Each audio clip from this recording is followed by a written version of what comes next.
Hoy vamos a meditar, a reflexionar sobre lo que el autor Gary Nord ha llamado las herramientas del dominio.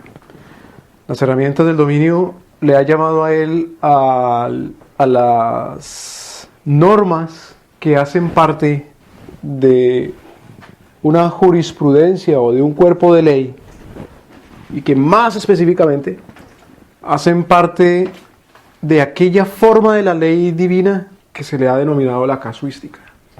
Entonces dice él, básicamente la ley de Dios, si uno la puede llevar para tenerla en un esquema en nuestras mentes y entender cómo está organizada, la ley puede llevarse de lo general a lo particular. Entonces de esa manera puede uno entender que la ley de Dios más general es el primer mandamiento y el más importante de amarás al Señor tu Dios con todo tu corazón y con toda tu alma y con toda tu mente y con todas tus fuerzas. Es un mandamiento general, más abarcante, ¿no? Amplio. Pero luego de ese, de manera que se ha aplicado, como dice nuestro Señor, y el segundo más importante es y amarás a tu prójimo como a ti mismo. Entonces se aplica de la piedad o la adoración a nuestro Señor, a la justicia, como cuando dice Pablo en Romanos capítulo 1 que los malvados, los mentirosos, niegan la piedad y la justicia y por eso se revela la ira de Dios desde el principio. Entonces la piedad y la justicia. Pero entonces, ¿cuál es la justicia luego? ¿Cómo podemos enumerar esa piedad y esa justicia? Pues bueno, los 10 mandamientos enumeran la piedad y la justicia. Entonces, lo que algunos teólogos llaman la primera tabla de los mandamientos, lo que tiene que ver con nuestros deberes exclusiva y directamente con Dios. Los primeros 4 mandamientos corresponden a la piedad y la justicia, luego los mandamientos que corresponden a nuestras relaciones con los seres humanos o con el prójimo, del 5º al 10º mandamiento. Pero luego, la aplicabilidad ya en casos más específicos, la aplicabilidad en casos ya más prácticos, la aplicabilidad en casos diarios y pertinentes de esa ley, es lo que llaman la ley casuística. Es decir, ¿cómo hacemos, según el 7º mandamiento, para no adulterar? ¿Cómo se hace eso? Entonces, por ahí en un pasaje de Levítico capítulo 18 dice, no tendrás relaciones o no conocerás la desnudez ni de tu mamá, ni de tu papá, ni de tu tía, ni de tu hermana, en fin. Esas son aplicaciones prácticas del 7º mandamiento. Otro pasaje dice, el que hurta, el que toma algo, y luego lo encuentran con esa cosa, pues tiene que devolverlo. Si lo que ha hurtado ya lo ha vendido, y no es un ser humano, sino que es una cosa, pues tiene que devolverlo 4 o 5 veces, en fin. Entonces la aplicación de la ley casuística en cuanto al mandamiento número 8, de no robarás. ¿Cómo se aplica esa ley? ¿Qué se hace en casos de que se encuentre algo? ¿Me explico? Entonces, eso es lo que Gary Nord ha llamado las herramientas para el dominio. ¿Por qué lo ha llamado así, herramientas para el dominio? ¿Para dominar qué o para dominar a quién? Bueno, precisamente cuando nuestro Señor envía a la iglesia al mundo, envía a sus apóstoles, los envía a discipular a las naciones. Y discipular a las naciones consiste, dice nuestro Señor, en enseñarles todo lo que yo les he enseñado. Y discipular a las naciones, entonces, es convertir a las naciones en discípulos de Él. Y la palabra discípulo, tanto en los idiomas modernos, disciple o discípulo, claro, viene de una palabra más concreta que es disciplina, es decir, sométalos a la disciplina. Que las naciones queden sometidas a la disciplina de Dios, que las naciones queden sometidas a la disciplina de Cristo. Entonces tiene que haber una herramienta para dominarlo, dice nuestro Señor, enseñándoles todo lo que yo les he enseñado. Entonces, cuando las naciones aprenden a practicar la ley de Dios, entonces asumen la disciplina de Cristo. Cuando las naciones aprenden a llevar al concreto de sus vidas los mandamientos de nuestro Señor, entonces andan en la disciplina de Jesús. Están atadas al Rey. Y dado que hay una ley que se refiere ya a casos más específicos, prácticos, de cómo llevar ya al campo de la vida práctica los mandamientos de Dios y esos mandamientos o esa ley es lo que llaman la ley casuística. Entonces por eso le ha llamado Gary Nord a la ley casuística las herramientas para él. Hay otra denominación que se le ha dado a la ley casuística y esa denominación la encuentra otra palabra Esa palabra, esa denominación o ese concepto, esa definición, la encuentra uno principalmente en las confesiones históricas de fe, como la Confesión de Westminster. Y esa denominación es la ley civil. Ley civil. Ley civil. Es otra denominación que se le da. Ley civil. Y nosotros podemos llamarla también ley práctica. En fin, eso son solo palabras que se le dan. Ahora, ¿por qué se le llama casuística? ¿O por qué se le llama civil? Claro, casuística se le dice porque viene la palabra caso. O según el caso. Según el caso. Entonces uno, bueno, no cometerás adulterio. Y dice, ¿cómo se aplica? Ah, pues según el caso. ¿Cómo se aplica? Según el caso. Una persona que escuchaba recientemente se quejaba de algo. Decía él que él no cree en la ley casuística. Pues como decir, yo no creo en la Biblia. Pero decía, yo no creo en la ley casuística, decía él, porque... Perdóneme, no decía él casuística, decía la ley civil. Usaba esta denominación, decía, yo no creo en la ley civil porque la ley civil implica someter a las personas, someter a la sociedad o someter a una nación a un positivismo rígido, a un positivismo autoritario. ¿Qué quiere decir la palabra positivismo? Positivismo quiere decir que para cada caso de la vida hay un mandamiento. Para cada caso que se presente en la vida hay un mandamiento. Para ese caso en específico. Entonces la gente tiene un problema. O la gente tiene una discusión. O la gente tiene un conflicto. Entonces tiene que ir a mirar a buscar la ley en específico para ese caso. O no la ley mejor, sino la norma. Porque cuando hablamos de ley nos referimos al universo de todos los mandamientos de Dios. ¿Me voy a entender? La ley es el universo de todos los mandamientos de Dios. Todos los mandamientos de Dios le llamamos ley. Esa ley tiene sin número de mandamientos. Entonces el positivismo implica que hay que hacer una ley para cada caso de la vida que se presente en donde haya un conflicto. No, ni siquiera donde haya un conflicto, sino para cada caso en donde haya que hacer algo. Y la acción humana es... Solamente Dios es infinito, pero voy a usar esta palabra de manera exagerada, ¿no? Una hipérbole. La acción humana es infinita. ¿Quién puede contar cuántas acciones humanas hay? En un solo ser humano, imagínense, en miles de millones de seres humanos. En las determinadas circunstancias y realidades y tiempos y lugares. Pero el positivista es un demente, es un loco. El positivista es un chiflado. Es un megalómano que piensa que tiene que haber un cuerpo, un código de miles de millones de normas y que cada una de esas normas se aplique a cada uno de los actos de la vida. Eso es una quimera. Una quimera quiere decir una fantasía. Aunque sea una quimera, de manera increíble, hay naciones en donde pretende que su orden jurídico, en donde pretende que el orden social, en donde pretende que la vida de la nación se rija, se maneje a partir de esa filosofía de que para cada acción tiene que haber una norma. Básicamente la mayoría o las naciones latinoamericanas están regidas por ese pensamiento. Es el pensamiento positivista. Entonces uno encuentra en Colombia, por ejemplo, hay un código civil y hay un código de comercio y hay un código de familia y hay un código de tránsito. Y cada código de esos es un libro así gordísimo, con una inmensidad de normas y de leyes. Y entonces cualquier cosa que sucede en la vida, cualquier conflicto, cualquier problema, cualquier accidente, entonces tienen que ir a mirar al código, a buscar la ley.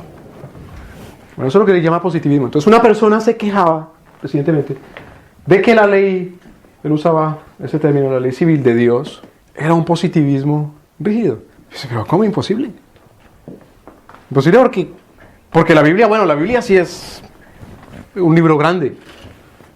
La Biblia tiene, a ver, si lo tengo por aquí escrito, la Biblia tiene 1189 capítulos y tiene 31.000 versículos, 31.103 versículos. Pero aún así, con esa extensión, La Biblia no es un código en donde hay una norma para cada acción de la vida. Pero sí, nuestro Señor, quien es el Señor de la vida, tiene una ley para toda la vida. Y dice uno, bueno, ¿y entonces cómo es la cosa? Si nuestro Señor no tiene un mandamiento para cada acción de la vida, o si a cada acción de la vida no le corresponde un mandamiento, entonces nuestro Señor, ¿cómo rige? ¿Cómo gobierna? ¿Cómo sabemos nosotros qué hacer? ¿En qué consiste la sabiduría de Dios? Pues hay un montón de teorías. Pero los que no creen en la ley civil, dicen directamente nuestro Señor. Digamos, el Padre, el Hijo y el Espíritu Santo.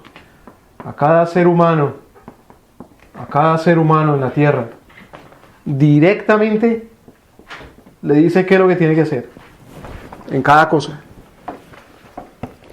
sin pasar por ninguna revelación escrita. Pasa por la revelación escrita, digamos, en lo que se refiere a la justificación.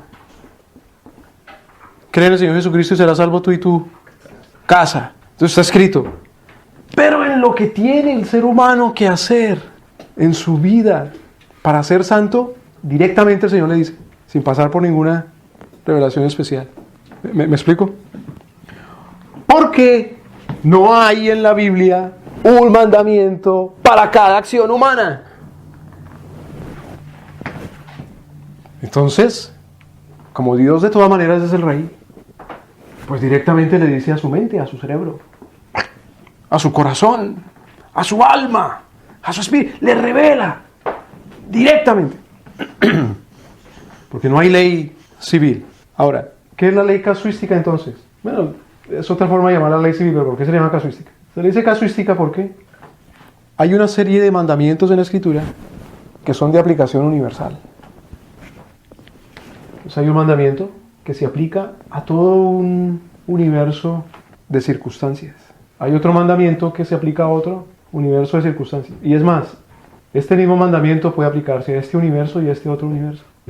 O 2 o 3 mandamientos pueden aplicarse a este universo y a este otro universo. ¿Me voy a entender? Es como un Costco, que ahí mismo en Costco encuentra uno de todo. Uno tiene que ir a una tienda para comprar el arroz, y a otra tienda para comprar el frijol, y a otra tienda para comprar las baterías, y a otra... ¿Me voy a entender? No hay un señor que pasa vendiendo los frijoles, otro señor que pasa vendiendo la carne y otro... Sino que hay un universo de situaciones, de circunstancias en las cuales se aplica un principio, o 2 o 3. Y la sabiduría consiste entonces en entender cómo esos principios son aplicables al universo de acciones humanas. ¿Me explico? Entonces el apóstol Pablo lo aplica. Si vamos a 1 Corintios capítulo 9. 1 Corintios capítulo 9.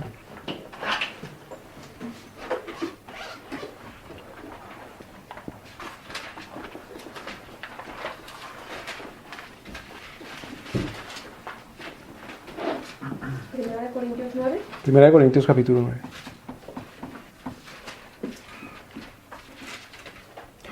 Alguien lea por favor versículos 9 y 10. Porque en la ley de Moisés está escrito, no pondrás bozal al buey que trilla, tiene Dios cuidado de los bueyes. Hasta ahí por favor. Dice Pablo, ¿qué está escrito en la ley de Dios? No pondrás... ¿Qué es un bozal? Es como un freno que se le pone a las bestias, decimos nosotros, a las mulas o a los caballos o a los bueyes para dominarlas, para controlarlas y para que no muerdan, para frenarlas. Dice Moisés, en la ley de Dios está escrito no pondrás bozal al buey. Ahora, ¿de qué está hablando? Ahora, ¿de qué está hablando aquí Pablo? Pablo está hablando de sus derechos que tiene el de apóstol. Dice, yo soy apóstol y hay otros apóstoles conmigo y tenemos unos derechos. Dice, Pablo, ¿y para hablar de tus derechos hablas de los bueyes? ¿Qué tienen que ver los bueyes contigo? ¿Sí me voy a entender? Exactamente. Entonces, Pablo habla de los bueyes porque va a aplicar un mandamiento de los bueyes a los apóstoles. ¿Cómo va a aplicar un mandamiento de los bueyes a los apóstoles? Sí, porque está pensando de manera casuística. No se va a buscar si Moisés dice la palabra apóstol. ¿Y qué hace en el caso de un apóstol? A ver, no, que no encuentra uno. ¿Sí me explico?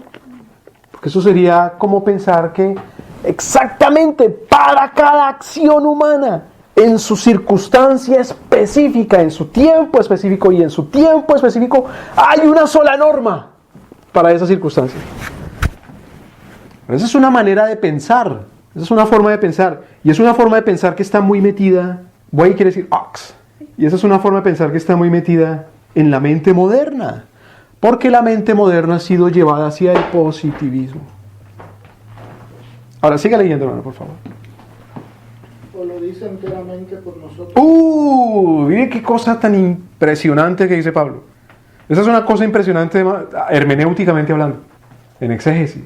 Otra vez, a veces los cristianos, a veces la iglesia, o a veces un pastor dice, no, ¿qué hago? Porque tengo un caso específico aquí con los hermanos, pero no encuentro en la Biblia qué decirles. ¿Qué les digo? Porque en la Biblia no hay. Señor, te callaste, te quedaste mudo. Pero eso es una cosa impresionante hermenéuticamente hablando. Porque dice Pablo, ¿lo dice el Señor de los bueyes o lo dice de mí? ¿O lo dice de nosotros? Lo que está diciendo Pablo es que la Biblia puede aplicarse a una variedad, a un sinnúmero, a un rango amplísimo de circunstancias, de posibilidades. Según el caso. No todo mandamiento se aplica a todo. La sabiduría consiste en buscar la relación que tienen las normas y la ley divina con los casos. ¿Qué se necesita para eso? Se necesita conocer muy bien la Biblia, conocer muy bien la Escritura. Y por supuesto se necesita la iluminación del Espíritu Santo, desde luego. Pero no es más difícil entender eso, no es más difícil buscar la aplicación de las normas divinas a las circunstancias divinas. No es más difícil buscarlo y entenderlo que entender que la justificación es por la fe y no por obra. ¿No me entender? No se requiere más sabiduría para entender las escrituras que hablan de la justificación que las que hablan de la santificación. Es la misma sabiduría de Dios. Ahora, lo que pasa es que primero se necesita esta y luego se necesita esta. A veces uno se queda pensando y dice, mira, tan fácil que es caminar, ¿no? O mejor, tan fácil que es correr. Bueno, pregúntele a un niño de 1 año a ver si se le hace muy fácil. O acuérdese usted, haga memoria, si es que se puede uno acordar cuando tenía 1 año, cómo aprendió. Entonces, aprender a caminar es difícil. Aprender a correr es difícil. Pero cada uno está en su debida etapa de desarrollo y de madurez. Entonces, por ejemplo, en Hebreos capítulo 5, cuando dice ya debería ser maduros, ya debería ser maestros, no les está diciendo, mire, ya debería ser maestros, pero lo que ahora les toca es más difícil. Sino le está diciendo, tienen que superar esa etapa. Las dos tienen su dificultad, las dos tienen su facilidad, las dos tienen su complejidad, las dos tienen su simpleza hasta cierto modo, pero son en distintas etapas. Lo que quiero decir es que si se pudo entender la Escritura para justificación y si Dios fue poderoso para hacerlo entender, también hay que pasar al otro término de la vida o a la otra etapa. Entonces se requiere sabiduría de nuestro Señor, se requiere iluminación del Espíritu Santo y se requiere dedicación, se requiere estudio para poder entender la conexión que hay entre la ley casuística y las circunstancias de la vida. Pero no es diferente en esencia a el poder del Espíritu Santo, a la iluminación y el esfuerzo que tuvo que hacerse mental para entender la conexión entre el Evangelio y la justificación. Entonces lo que dice Pablo aquí hermenéuticamente es impresionante. ¿Y qué nos enseña Pablo? Que no necesariamente tiene uno que buscar otra vez leyes positivas, es decir, leyes que hablen de cada una de las circunstancias o normas que se apliquen a cada una de las circunstancias. Entonces, siga leyendo, hermano, versículo 10, o lo dice enteramente. Pues por nosotros se escribió. ¡Wow! Perdón, hasta ahí ahora. Ahí vamos por partecitas. Entonces, se escribió por nosotros, o mejor, para nosotros. Dice, ¿cómo? ¿El Señor escribió los bueyes para hablar de los apóstoles? No, no necesariamente. Cuando dice se escribió para nosotros o por nosotros, es que al hablar nuestro Señor de los bueyes, en esa circunstancia, también en otra circunstancia similar, tiene aplicación. ¿No voy a entender? No es que el Señor al decir, no le pondrás bozal al buey, luego como Pablo dice, se escribió por nosotros, entonces queda borrado lo referente a los bueyes y se aplica exclusivamente en los apóstoles. Eso no es lo que quiere decir Pablo cuando dice lo escribió por nosotros o para nosotros. ¿Me voy a entender? Sino que se aplica a un universo de circunstancias que son similares a las que se estaba refiriendo Moisés. Se aplica a una serie de eventos que se parecen en lo que sucede a los eventos que sucedían a aquella cosa de la cual estaba hablando Moisés. Y aquella cosa de la cual estaba hablando Moisés es qué hacer con los bueyes cuando están trabajando. En las mismas circunstancias se aplica a qué hacer con los apóstoles cuando están trabajando.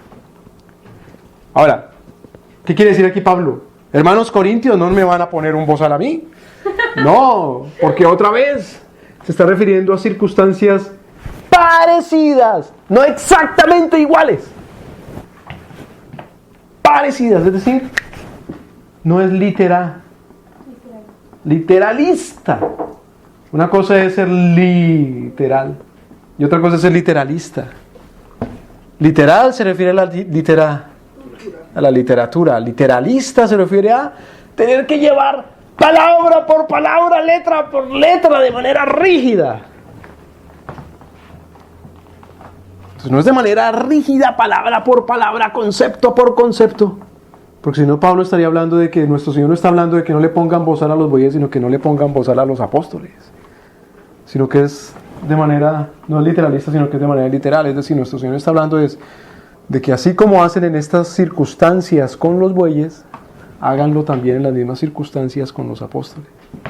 Siga leyendo, hermano, por favor.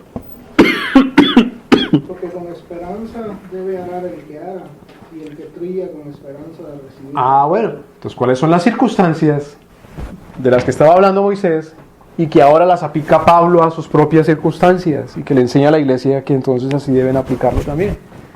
¿Cuáles son esas circunstancias? Está hablando de qué actividad? Del trabajo. Está hablando Pablo de qué actividad del trabajo. Dice Pablo, ¿cuál es la actitud que tiene el que trabaja? Dice, ¿cuál es la actitud que tiene el que trabaja? El que trabaja con Esperanza. Con esperanza. ¿Qué espera el que trabaja? Recibir el fruto. Entonces dice, ¿por qué no le pongan bozal a los bueyes? Porque el animal mismo tiene la esperanza de que a medida que va trabajando y se cae algo de grano a la tierra, el animal se lo coma. ¿Cuál es la esperanza que tiene el que trabaja? Que cuando siembra, entonces hay una cosecha, él también coma. Entonces así, como no es legal, así como es una crueldad, así como es una maldad, una injusticia, no dejar al animal comer. Es una crueldad, es una maldad y una injusticia. No dejar que el apóstol coma. Simple. ¿Sí me van a entender? Esa es la ley casuística. Esa es la casuística, es la aplicación de las leyes. O es la filosofía de aplicación de la jurisdicción de la ley divina. Esa es la filosofía de aplicación de la jurisdicción de la ley divina. ¿Qué quiere decir jurisdicción? Jurisdicción quiere decir aquella esfera en donde se ejerce la ley. Aquella esfera en donde entra la ley a dominar, o aquella esfera en donde la ley tiene que entrar a ser cumplida. Eso se llama jurisdicción. Cuando dice la esfera, no quiere decir necesariamente el terreno. El terreno hace parte de la jurisdicción, pero también hace parte de la jurisdicción la institución, es decir, en qué institución se aplica esa ley.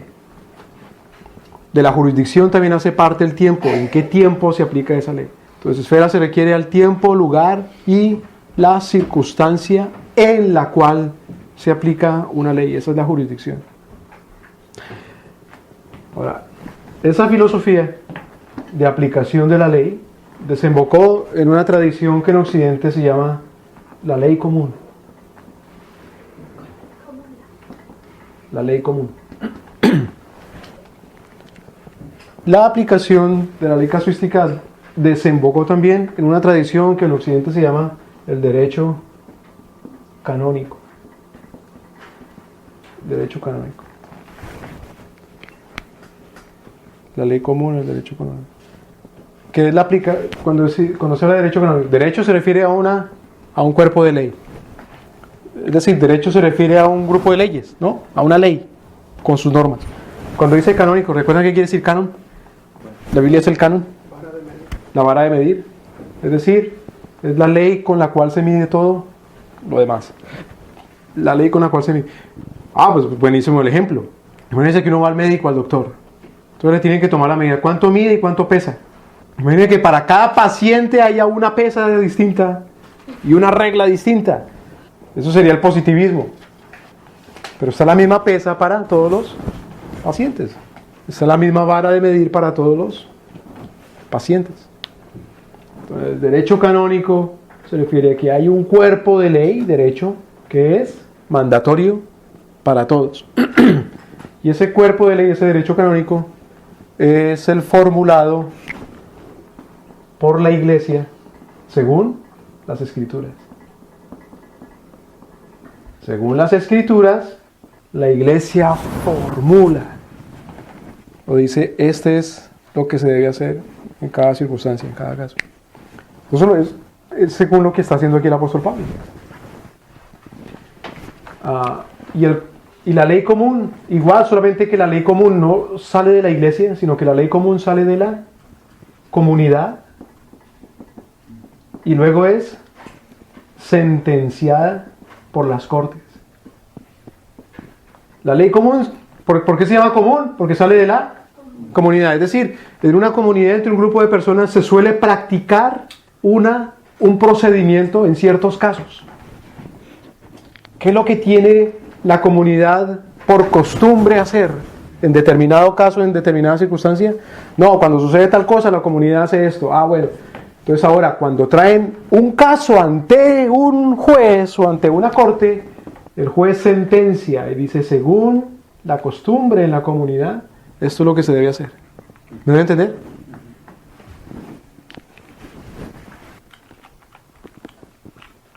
No que una muchacha llega ante un juez y dice, es que me quieren obligar a casarme. Entonces el juez dice, ¿cuál es la costumbre en la comunidad? Y según la costumbre el juez sentencia. Y dice, no, tiene razón, usted no se puede casar. Porque tiene 10 años, porque tiene 11 años. ¿Me debe entender? Según el derecho canónico, ¿qué diría el juez? No según lo que dice la comunidad, sino lo que dice mandatoriamente este cuerpo de jurisdicción, o este cuerpo jurídico, o este cuerpo de ley, según las Escrituras. Ahora, con el tiempo, la ley común es legítima, bíblicamente hablando, si lo que se hace en la comunidad es lo que la Biblia dice según la ley casuística. Bíblicamente es legítimo el derecho canónico si lo que la Iglesia ha formulado lo ha formulado según lo que dice la Escritura. ¿Me explico? Ahora hay unos decretos también. Hay unos decretos, como por ejemplo el Código de Justiniano. Justiniano era un emperador cristiano que dominaba lo que se le llamó el Imperio Bizantino. Pero Justiniano lo que hizo fue contratar a unos juristas o abogados, especialistas en el derecho y los principios del derecho romano, y decirles, apliquen según la ley casuística, y crean y escriban todo un código que pueda ser aplicado en determinadas circunstancias de la vida. Eso lo hizo don Justiniano. Entonces, ya sean los decretos, o sea, el derecho canónico, o la ley común, son derivaciones o son consecuencias culturales de la ley casuística de Dios nuestro Señor. ¿Me explico? Los decretos, el derecho canónico y la ley y la ley común o el common law se pervierten cuando la inspiración o la justicia no es extraída de las Escrituras, sino de la mente humana. Y entonces deja de ser una ley casuística bíblica para convertirse en un positivismo o para convertirse en un naturalismo. Ahora, en la cristiandad, entonces siempre los decretos, el derecho canónico y la ley común fueron las formas en que las naciones, las comunidades, las ciudades y la iglesia buscaron la aplicación de la ley de Dios, de la ley bíblica. Fue lo que primó culturalmente y según la civilización, hasta que en el siglo XIX comenzó ese movimiento filosófico llamado el positivismo. Pues en el siglo XIX hubo un señor que se llamaba Comte, Augusto Comte, un francés. Él era matemático, como profesión mathematician, era matemático. Y Augusto Comte enseñó que el orden social debería ser planeado de manera positiva, y que así como la estadística se aplica a modelos y circunstancias de animales o de plantas, también la matemática y la estadística se debe aplicar a circunstancias y modelos humanos.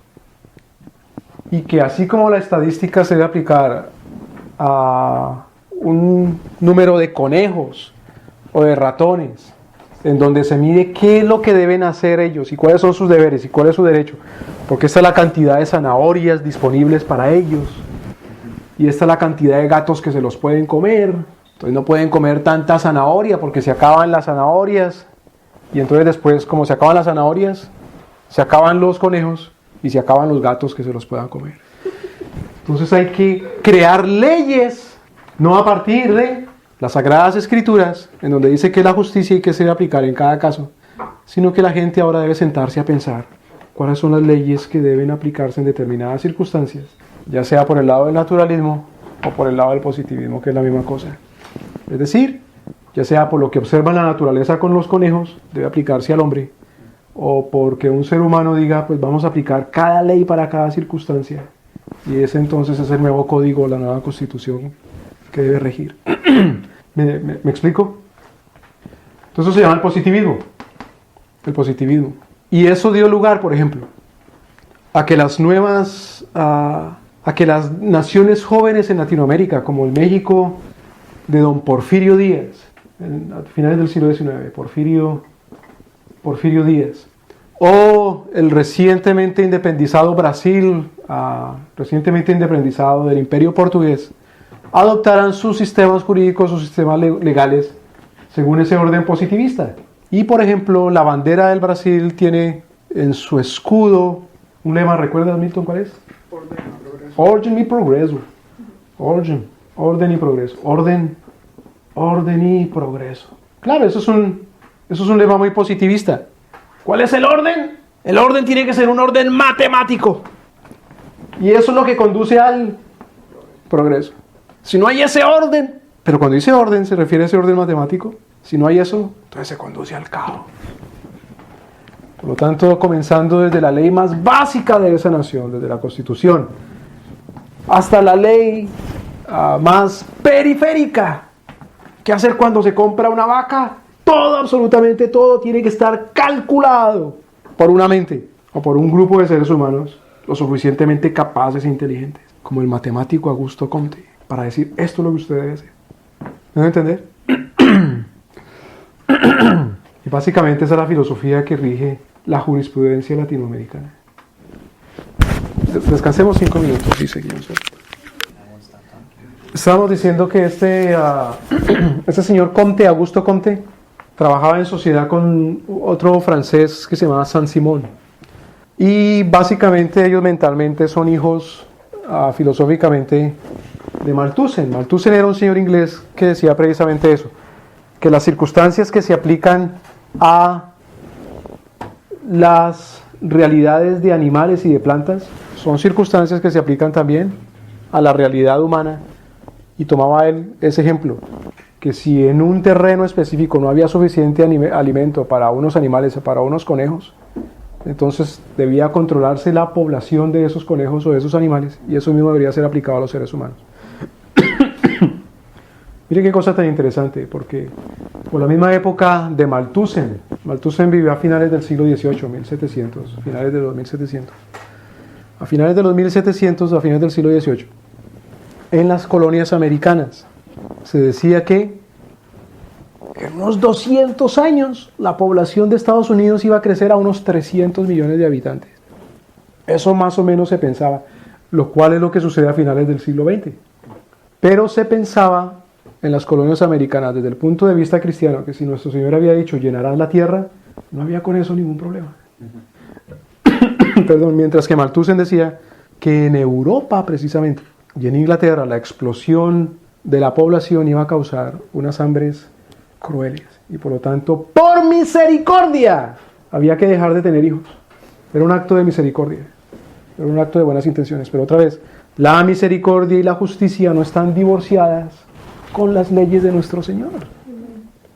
Por lo tanto, lo único que nos lleva precisamente a aplicar la misericordia y la justicia, y acordémonos que nuestro Señor Jesucristo dice, fariseos hipócritas, o escribas y fariseos hipócritas, porque diezmas hasta la menta, el comino, se cuenta lo más específico, diezmar hasta lo más chiquito, pero se olvida de la misericordia y de la justicia. Entonces pretende ser positivista hasta lo más mínimo, pero se olvida del espíritu de la ley, que es la justicia, la misericordia y la fe. Entonces en las leyes de nuestro Señor están la misericordia, la justicia y la fe. Y en ese espíritu hay que buscar el significado y la aplicación de cada cosa.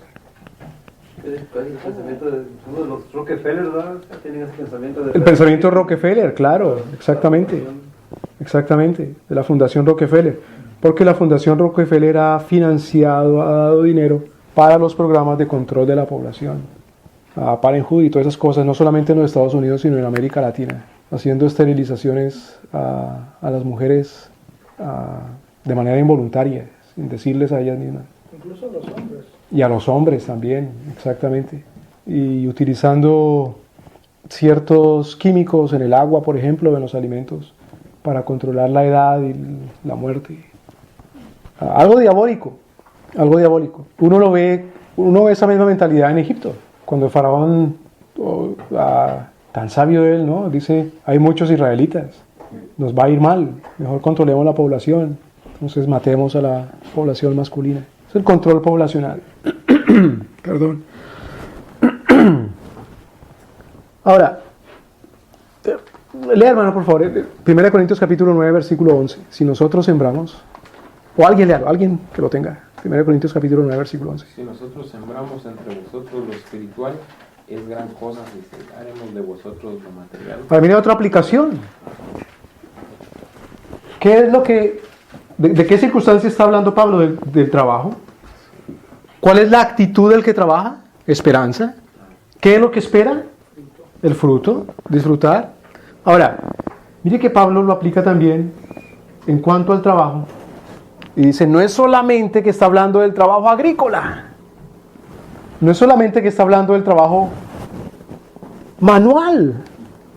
O no es solamente que está hablando del trabajo industrial. O no es solamente que está hablando del trabajo comercial. O del trabajo técnico. Sino de qué tipo de trabajo está hablando aquí Pablo. La predicación de la palabra de Dios. Hay un chiste, dos niños hablando, le dice un niño, mira que mi papá es abogado. El otro niño le dice, el mío es pastor. Le responde otro, sí, pero ¿en qué trabaja? Porque no concibe que eso sea un trabajo. Enseñar las escrituras. Entonces hay otra aplicación del apóstol Pablo. Dice, bueno, sí, está bien, uno entiende, perdón, que un buey trabaja. Y suda, ¿no? Y se mueve y se cansa. Entonces, ¿en qué se aplica eso? ¿Se aplicaba la casuística? Bueno, todos aquellos que trabajan y se cansan porque sudan y porque los ve uno que se mueven, entonces deben comer. Pero si es una persona que está sentado enseñando, no, a veces no, porque no está la aplicación, es que está hablando de los bueyes o de lo que hacen como hacen los bueyes. Entonces, Pablo lleva la casuística en la sabiduría del Espíritu Santo a darle una aplicación universal. Es para cualquier tipo de trabajo. Ahora, por supuesto, es cualquier tipo de trabajo que produzca un fruto. ¿Todo trabajo produce fruto? ¿Todo trabajo? Entonces, si yo salgo aquí afuera y me pongo a abrir hueco y trabajo fuerte y duro y a las 6 de la tarde digo, mire ese huecazo, páguenme. Pero eso no tiene ningún fruto, a no ser que esté buscando petróleo o qué sé yo, que vaya a construir una cava para vinos, ¿no? Un tesoro. Pues ahí sí tiene un fruto. Ahora, ¿cómo se sabe si un trabajo tiene un fruto? si beneficia a alguien más. Imaginémonos que es un fruto venenoso. ¿Quién me lo va a comprar? A no ser que sea alguien que quiera matar a otra persona, me compra el veneno. Pero en fin, si es sutil para alguien, entonces sí es un fruto. Perdóneme. Sí es un trabajo, perdón. Sí es un trabajo que merezca fruto y por lo tanto tengo el derecho de esperar, de tener esperanza, porque alguien es beneficiado. ¿Cómo se sabe si alguien es beneficiado? Bueno, si cumple todo aquello que nuestro Señor dice, podrás comer, podrás disfrutar, llena la tierra.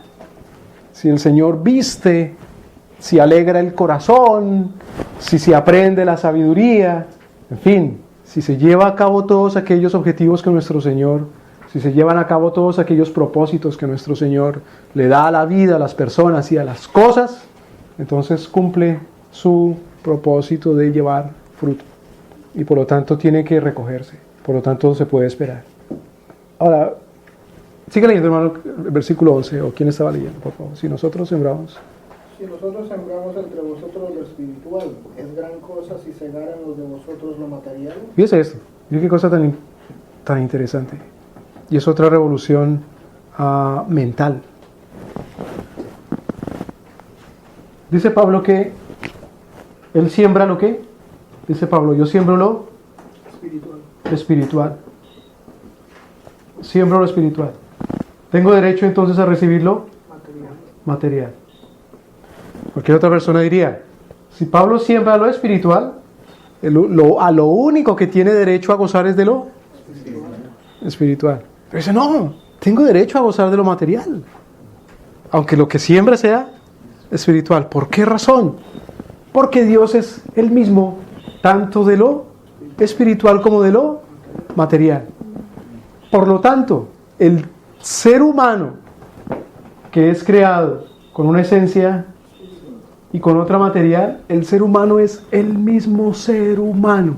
Y por lo tanto, él se beneficia de lo espiritual, también puede beneficiarse de lo material. Por lo tanto, si él da algo espiritual o si da algo material, a cambio puede tener derecho a un fruto que sea de cualquiera de las dos categorías, o espiritual o material. ¿Sí me debe entender? ¿Qué está diciendo también Pablo? Lo espiritual tiene un valor y lo material también tiene un valor. Pero hay algo todavía mucho más ofensivo, incluso al cristianismo que no entiende estas cosas, y es lo siguiente: que lo espiritual también tiene un valor económico, comercial. ¿Sí, cómo? ¿Lo espiritual tiene un valor económico o comercial? ¡No! Sí, eso dice Pablo aquí. Tiene derecho a cosechar lo espiritual, dándole un valor material. Ahora, en esencia, ¿lo espiritual es material? No, en esencia no. Pero al haber un comercio, es decir, al haber un agradecimiento, es decir, al haber justicia, lo espiritual puede ser avaluado y recompensado de manera material. No es que estamos llamando a lo espiritual material, de ninguna manera en esencia, es decir, de manera ontológica. Déjenme explicar eso. Si vamos a aprender lo espiritual, no podemos decir, mira, una manera de aprender lo espiritual es aplicar una inyección materialmente de cosas espirituales. Una manera de aprender lo espiritual es dar pastillas materiales. Una manera de aprender lo espiritual es tomarse o comerse algo. ¡No! Eso es lo que aplican precisamente los psiquiatras. ¿Tienes un problema espiritual? Sí, porque soy hiperactivo, porque no hago caso, porque soy borracho. Entonces tómate estas pastillas. Estoy muy triste, me quiero matar. Entonces ven, te aplico esta inyección. Entonces ahí sí estás reduciendo lo espiritual como esencia, como sustancia, a lo material. Un problema espiritual requiere de una solución, ¿qué? Espiritual. Entonces, ¿qué es lo que necesita el que tiene un problema espiritual? Necesita una solución espiritual. Es decir, necesita la palabra de Dios, necesita la justicia, necesita el perdón, necesita la esperanza, necesita la fe, necesita el arrepentimiento. ¿qué haremos, hermanos? Le preguntan a Pedro en Jerusalén. Arrepiéntase cada uno y bautícese en el nombre de Jesucristo. Cree en el Señor Jesucristo y serás salvo tú y tu casa. Ahora, cuando se refiere a relacionarse con las personas, lo espiritual, para hacer justicia, para ser agradecido, puede requerir que se haga una acción material. Nuestro Señor Jesucristo, por ejemplo, dice de Zaqueo, dice, hoy ciertamente ha llegado la salvación a esta casa. ¿Por qué? Porque Zaqueo dijo, bueno, si a alguno le he robado algo, se lo devuelvo 5 veces. Dice que está hablando Zaqueo de lo material. Pero primeramente ha habido un arrepentimiento, primeramente ha habido lo espiritual. Ahora, para que se haga justicia, entonces él pasa a ser algo material. Entonces la casuística se aplica no solamente a lo espiritual, sino que la casuística se aplica a lo material, pero sin abandonar lo espiritual, sino que lo espiritual tiene trascendencia en lo material, o tiene inmanencia mejor en lo material. Se junta, porque es un solo orden en la tierra, o es un solo orden creado, aparte del orden divino, es un solo orden creado. No hay una multitud de órdenes. No hay una multitud de órdenes en la creación, porque no hay una multitud de dioses y que cada dios gobierne una esfera que le corresponde, ¿no? Marte es el dios de la guerra, Minerva es la diosa de la sabiduría, Venus es la diosa del amor. O en el cristianismo entonces paganizado hay un santo para los enamorados, hay otro santo para los choferes, hay otro santo para, en fin. Entonces la enamorada le dice, yo voy a preguntarle al santo qué quiere el santo. Y el marido y el novio es chofer y dice, yo no creo en ese santo, yo solo creo en la santa de los choferes, en la Virgen del Carmen. Entonces es una mentalidad segmentada. Pero la escritura es una sola. Fíjense que el apóstol Pablo dice, lo que se aplica para los bueyes se aplica también a mí. Y no se aplica solamente en lo espiritual, sino se aplica también en lo material. Y no se aplica solamente en el trabajo físico, sino se aplica también en el trabajo intelectual. ¿Me voy a entender? Ahora, los materialistas, los socialistas dicen, no, solamente lo material tiene valor material.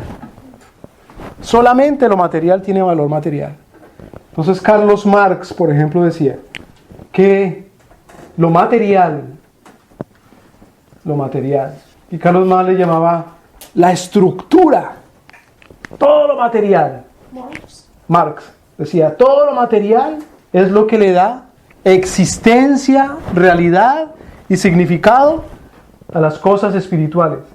Y esas cosas espirituales él no las llamaba espirituales, sino las llamaba superestructura. Entonces decía Marx, lo que tiene esclavizado a la gente es lo espiritual, específicamente ¿qué? El cristianismo. Claro, cuando él hablaba de religión no se refería al Islam, se refería específicamente al cristianismo. Entonces decía, hay que eliminar el cristianismo para eliminar lo espiritual y quedarnos con lo material. Entonces, ¿qué resultó cuando los comunistas se tomaron esa nación que se llamaba Camboya? Que el tirano Pol Pot salió a matar a todos aquellos que tenían que ver con lo espiritual. Entonces salió a matar a los artistas, porque los artistas no hacen trabajo con las manos rudo, fuerte, físico, de industria, ni de comercio. Salió a matar a los abogados, salió a matar a los profesores, salió a matar a los curas, salió a matar a los pastores. ¿Me voy a entender? Para dejar solamente lo agrícola y lo industrial. Incluso dijo, los que usan lentes se ven como muy espirituales, mátenlos también. No, de verdad. Qué irónico, porque Marx era un araganazo, ¿no? Era un araganazo. Él nunca trabajó materialmente en su vida. La única vez que aplicó para el trabajo fue en un telégrafo en Inglaterra y no lo aceptaron porque tenía una fotografía. Imagínense. Para lo único que trabajaba duro físicamente hablando era para la cantidad de amantes que tenía. Pero bueno, la ley de Dios, nuestro Señor, aplica absolutamente toda área de la vida y toda circunstancia de manera casuística. Ahora, vamos a 1 Timoteo capítulo 5. 1 Timoteo.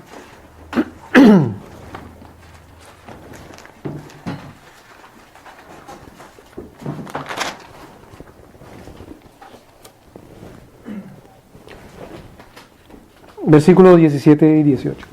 Alguien léalo, por favor. Primera de Timoteo. Sí. ¿Qué? Perdón. Primera de Timoteo capítulo 5. Versículos 17 y 18. A los ancianos que gobiernen bien sean tenidos por dignos de doble honor, mayormente los que trabajan en predicar y enseñar, pues la Escritura dice: no pondrás bozal al buey que trilla, y digno es el obrero de su salario. Bueno, entonces, un positivista o alguien que interprete la Escritura de manera literalista dirá: bueno, Pablo está hablando allá de los apóstoles. Pero como ya no hay apóstoles, bueno, los pentecostales dicen que sí. Pero como hay tradiciones o iglesias o denominaciones que dicen que no hay apóstoles, entonces eso no les puede pagar. Bueno, Pablo dice también a los ancianos en este caso. ¿Sí me explico?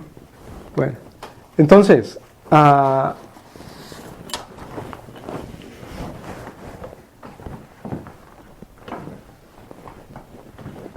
lo hermoso de la ley casuística es que nos enseña a aplicar los 10 mandamientos. Si no existe la ley casuística como aquí en este caso, ¿qué pasa con el...? A ver, imaginémonos. En los 10 mandamientos, si no se aplica lo que Pablo está diciendo acá, ¿qué mandamiento se violaría de los 10 mandamientos entonces? ¿Qué mandamiento se violaría? ¿No honrarás a tu padre y a tu madre? No. Sí, el octavo mandamiento, es decir, no robarás, no hurtarás. ¿Me debe entender? Entonces, nosotros tenemos que aplicar los 10 mandamientos. Eso se llama la ley. ¿La ley qué? Le dicen así como a la ley casuística le llaman ley civil. A los 10 mandamientos le dicen la ley. La ley moral. Lo hermoso de la ley casuística es que nos enseña a vivir como personas morales. Decir que yo aplico la ley moral, los 10 mandamientos, pero que no creo en la ley civil o en la ley casuística me convierte en un inmoral. Estoy negando la calidad de virtud o la calidad espiritual que digo tener. ¿Me explico? Ahora, hay una circunstancia muy... De primera suena chistoso, pero es muy serio en sus implicaciones, que cita Gary North. Entonces algunas personas dicen: mira, yo no aplico la ley civil o la ley casuística porque no la encuentro en el Nuevo Testamento. ¿Falso? Pues acabamos de leer el apóstol Pablo cómo la aplica. Primero. Segundo, además de que es falso, si tú no aplicas la ley casuística, vamos a Levítico capítulo 18.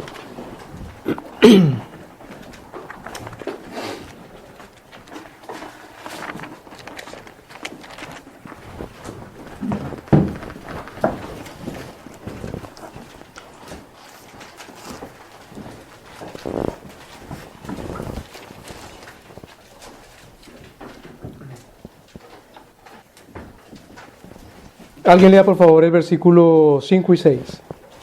Por tanto, guardaréis mis estatutos y mis ordenanzas, los cuales haciendo el hombre vivirá en ellos, yo Jehová. Ok, perdón. Entonces cuando dice estatutos y ordenanzas, se está refiriendo a los puntos de la ley. ¿A cuáles puntos de la ley se está refiriendo? A todos. A todos. Ahora, en el capítulo 18 lo que va a hacer Moisés es enfocarse en un tipo de acción humana. ¿Cuál es ese tipo de acción humana? Siga leyendo, hermano, por favor. Versículo... Ningún varón se llegue a parienta próxima alguna para descubrir su desnudez, yo Jehová. Dice que Moisés está hablando aquí de manera eufemística. ¿Qué es un eufemismo? Eufemismo es una palabra o un vocablo que se usa para referirse en específico a una circunstancia sin que necesariamente ese vocablo diga directamente cuál circunstancia es. Entonces, Moisés se está refiriendo aquí a las relaciones sexuales, a las relaciones íntimas, pero no necesariamente está diciendo no tendrán relaciones sexuales, sino que simplemente está diciendo no descubrirá su desnudez. Está hablando de manera eufemística. Entonces dice, versículo 7, la desnudez de tu padre o la desnudez de tu madre, no descubrirás. Tu madre es, no descubrirás su desnudez. Pregunta, ¿está eso en el Nuevo Testamento?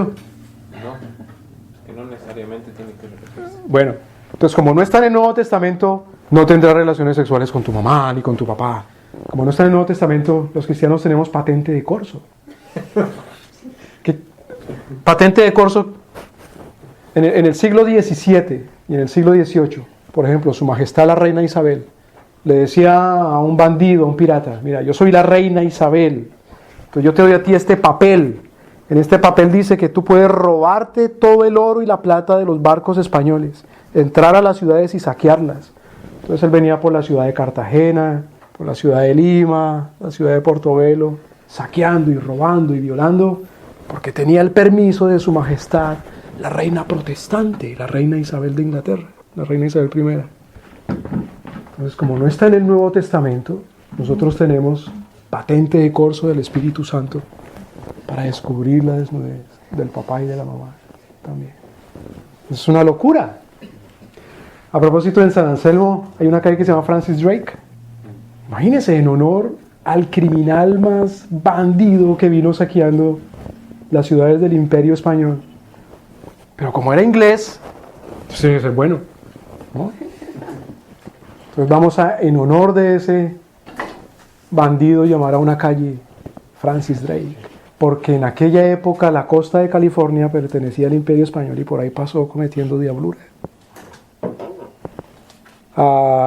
Siga leyendo, hermano, versículo 8. La desnudez de la mujer de tu padre no descubrirás, es la desnudez de tu padre. ¿Eso está en el Nuevo Testamento? Sí. 1 Corintios capítulo 7. No. 6. Dice el apóstol, ¿cómo que? O capítulo 5. ¿Cómo que entre vosotros hay uno que tiene por mujer a la esposa de su papá? A mí lo que dice el apóstol Pablo. Cosa que ni siquiera entre los paganos. Ahora, no es que entre los paganos no se haga, que sí lo hacían, pero no lo decían.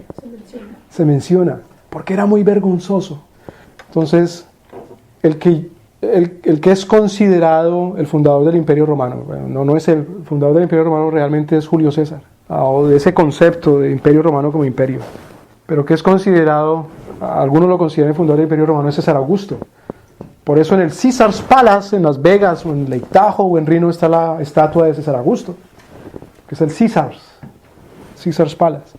Decía él lo siguiente, él quería moralizar a Roma, porque después de que Escipión el africano había conquistado la ciudad de Cartago y los romanos se habían traído cautivos, esclavos a 25,000 cartaginenses, ese fue como el punto en que Roma comenzó lo peor de su caída y de su bajeza moral. Entonces, después de unos siglos, de 2 siglos por ahí, César Augusto dijo, no, Roma tiene que volver a su gloria antigua, y la gloria antigua de Roma descansa sobre la moral romana. Pero hubo en Roma un escándalo porque la misma hija de César Augusto se había acostado con medio Roma. Entonces dijo César Augusto, airado, dijo, es que no solamente hay que ser moral, sino por lo menos hay que aparentar serlo. Entonces la moral pagana no es tanto el temor delante de Dios, que lo guarda uno hasta del pensamiento, como dice el apóstol Pablo. Esto es lo que podéis pensar, todo lo bueno, todo lo justo, todo lo honesto, lo que es digno de alabanza, en esto pensar, Filipenses 4. Entonces cuando Pablo dice, porque ni siquiera entre los paganos se menciona, se habla, es porque sí lo practicaban, pero era una vergüenza ante la moral pública. Entonces, claro, eso sí está en el Nuevo Testamento, entonces alguno diría, eso sí no lo podemos hacer, pero ¿qué es lo otro que no está positivamente o literalistamente escrito? Eso sí lo podemos hacer en ninguna manera. Siga leyendo, hermano, versículo 9. La desnudez de tu hermana, hija de tu padre o hija de tu madre, nacida en casa o nacida fuera, su desnudez no descubrirás. ¿Eso está en el Nuevo Testamento? No. Versículo 10. La desnudez de la hija de tu hijo o de la hija de tu hija, su desnudez no descubrirás, porque es la desnudez tuya. ¿Eso está en el Nuevo Testamento? No. Mire que hubo hay una anécdota. Cuando llegaron los primeros misioneros a las Polinesias, cuando llegaron también a la isla de Hawái, entonces, y le enseñaban a los aborígenes, decían, no podréis cometer adulterio. ¿Y qué es adulterio? Y dice, pues no podrás tener relaciones sexuales fuera de tu matrimonio. Y además no podés cometer incesto. ¿Y qué es incesto? Pues tener relaciones sexuales con alguien de tu familia. Entonces ellos pensaron, bueno, claro, con alguien de mi familia, que mi papá y mi mamá, o solo el hermano y la hermana, porque era tan común casarse entre hermanas. Pero la ley bíblica lo encierra todo con un pariente cercano. No solamente el papá, la mamá, hermano, hijo, hija, nieto, nieta. Versículo 11. La desnudez de la hija de la mujer de tu padre, engendrada de tu padre, tu hermana es, su desnudez no descubrirás. Por ejemplo, por decreto entre los incas, el inca, el emperador del imperio inca, ¿con quién debía casarse? ¿Cuál era su principal mujer? Su principal matrimonio era su hermana. Porque si él era hijo del sol, pues también su hermana era hija del sol. ¿Y un dios con quién se puede casar? Pues con otro dios. Primeramente es su matrimonio más importante, por lo tanto entonces se tiene que casar con su hermana. Versículo, ¿qué quedamos? 12. La desnudez de la hermana de tu padre no descubrirás, es parienta de tu padre. La tía, versículo 13. La desnudez de la hermana de tu padre no descubrirás, porque parienta de tu madre es. Versículo La 14. desnudez del hermano de tu padre no descubrirás, no llegarás a su mujer, es mujer del hermano de tu padre. Versículo 15. La desnudez de tu nuera no descubrirás, mujer es de tu hijo, no descubrirás su desnudez. Pregunta, ¿está todo eso en el Nuevo Testamento? No, de ninguna manera. Pero entonces, porque no está en el Nuevo Testamento, no quiere decir que tenemos permiso para hacerlo. Versículo 17. La desnudez de la mujer y de su hija no descubrirás, no tomarás la hija de su hijo ni la hija de su hija para descubrir su desnudez, son parientas, es maldad. Es maldad. Versículo 18. No tomarás mujer juntamente con su hermana para hacerla su rival, descubriendo su desnudez delante de ella en su vida. Es interesante porque uno ve, por ejemplo, uno ve la rivalidad entre mujeres del mismo hombre. Por ejemplo, en Primera de Samuel, las esposas de Elcana, Ana y Penina. Uno ve la rivalidad entre las mujeres de Jacob, Raquel y Lea. Más terrible aún si son hermanas. Versículo 19. Y no llegarás a la mujer para descubrir su desnudez mientras esté en su impureza menstrual. ¿Está en el Nuevo Testamento? No. ¿Tenemos patente de corso entonces? De ninguna manera. Versículo 20. Además, no tendrás acto carnal con la mujer de tu prójimo, contaminándote con ella. ¿Está eso en el Nuevo Testamento? Sí. Claro. Ese es el adulterio. Versículo 21. Y no des hijo tuyo para ofrecerlo por fuego a Moloch. No contamines así el nombre de tu... Oiga, ¿está eso en el Nuevo Testamento? No. Versículo 22. No te echarás con varón como con mujer, es abominación. ¿Está en el Nuevo Testamento? Sí. Romanos capítulo 1, por ejemplo. Versículo 23. Ni con ningún animal tendrás ayuntamiento amanciándote con él, ni mujer alguna se pondrá delante de animal para ayuntarse con él, es perversión. ¿Está eso en el Nuevo Testamento? No. No. Sin embargo, el primer condenado a muerte en la colonia de Nueva Inglaterra, ¿por qué delito se le condenó? Por sodomía y bestialismo. Aplicándose el derecho ¿qué? Canónico, la ley común, según las Escrituras. Es decir, que podríamos decir que esa gente que se llamaban en aquella época los puritanos, aplicaban la ley casuística. Porque hay otra cosa, y es que los que niegan la pertinencia, la viabilidad y la actualidad de la ley civil, los que la niegan, dice, eso es una invención de un grupo de gente que se llama reconstruccionista y teonomista, los cuales tienen presencia en la historia de la iglesia cristiana solamente desde la década de los 1960. Es decir, es algo nuevo. Es decir, que la iglesia cristiana nunca consideró que la ley civil debía aplicarse, sino hasta 1960. Falso, mentira. Tanto así que no eran ni siquiera los puritanos. Mire esa anécdota. Cuando Hernán Cortés estaba a punto de entrar a tomar la Ciudad de México, cuando la noche antes de entrar a tomarlo, el día anterior, dio una serie de instrucciones a su ejército y dijo: está prohibido bajo pena de muerte que se entre y cuando entren a tomar la Ciudad de México violen mujeres, primero. Segundo, está prohibida la sodomía bajo pena de muerte, porque lo que vamos a entrar a hacer es la batalla de Cristo. Pero Hernán Cortés, es que en el Nuevo Testamento no dice que no se puede practicar la inmundicia, ¿no? No dice que no se puede practicar el bestialismo. Entonces, ¿sí se puede eso, Hernán Cortés? No, por supuesto que no, tampoco. Entonces, es una monstruosidad de carácter exegético, hermenéutico.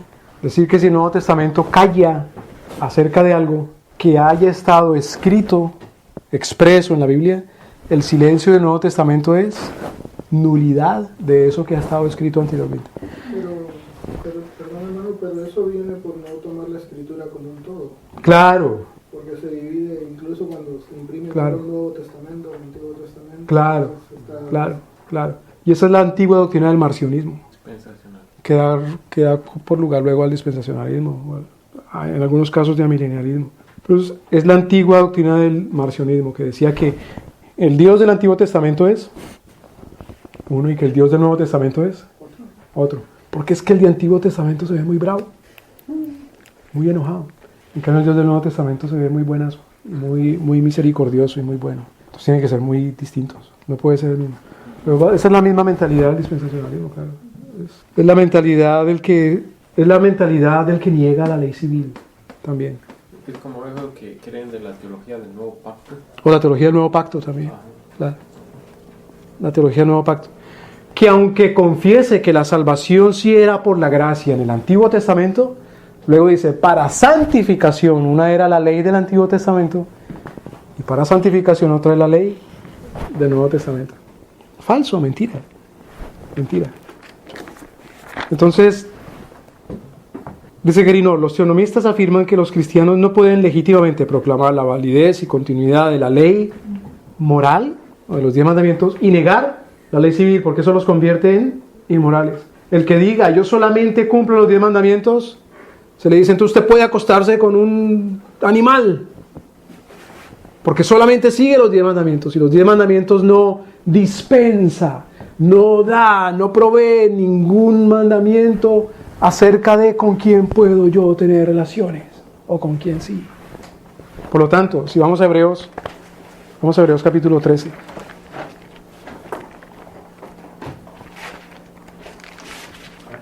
Hebreos.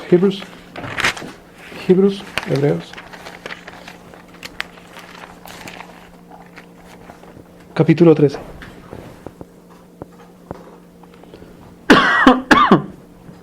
Versículo 4.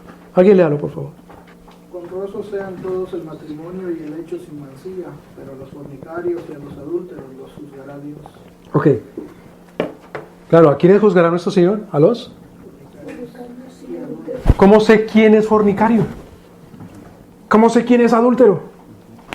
Tengo que ir a la ley civil, tengo que ir a la casuística. De otra manera no sé quién. Ahora, se puede negar la ley casuística tanto por exceso como por defecto. Por defecto quiere decir, la niego y digo, no existe la ley civil, la ley casuística ni es pertinente para hoy. O por exceso, cuando digo más de lo que dice la ley casuística, todavía también es ley para nosotros. Por ejemplo, en lo que acabamos de leer, ¿prohíbe la escritura de matrimonio entre primos? ¿Cousins? En lo que acabamos de leer. No, llega a prohibirlo entre sobrino y tía, o sobrina y tío, pero no entre primos. Sin embargo, es muy común entre los hispanos que sea un escándalo. Dice, no, se casó con la prima. ¿Eso es pecado? Vaya, dígale al cura y pregúntele y verá, confiésese. Entonces es querer ser todavía más moral de lo que Dios nos manda. ¿Me voy a entender? Entonces se puede negar la ley civil, se puede negar la ley casuística, tanto por exceso como por defecto. En un caso es el legalismo, cuando es por exceso, y el otro caso se llama antinomianismo, cuando es por defecto. El antinomianismo dice no existe. El legalismo dice pueda que exista, pero incluso hay más cosas de las que existen, escritas. Eso es el legalismo.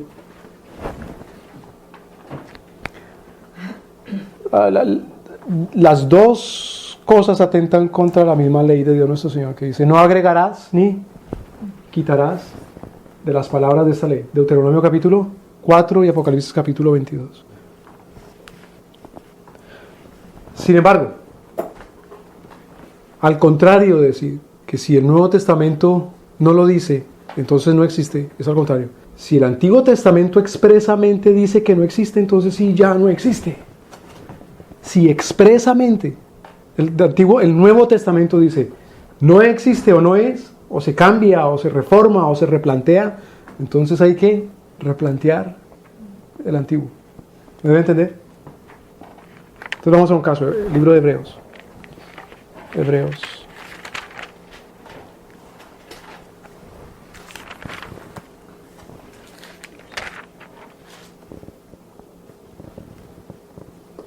Capítulo 9.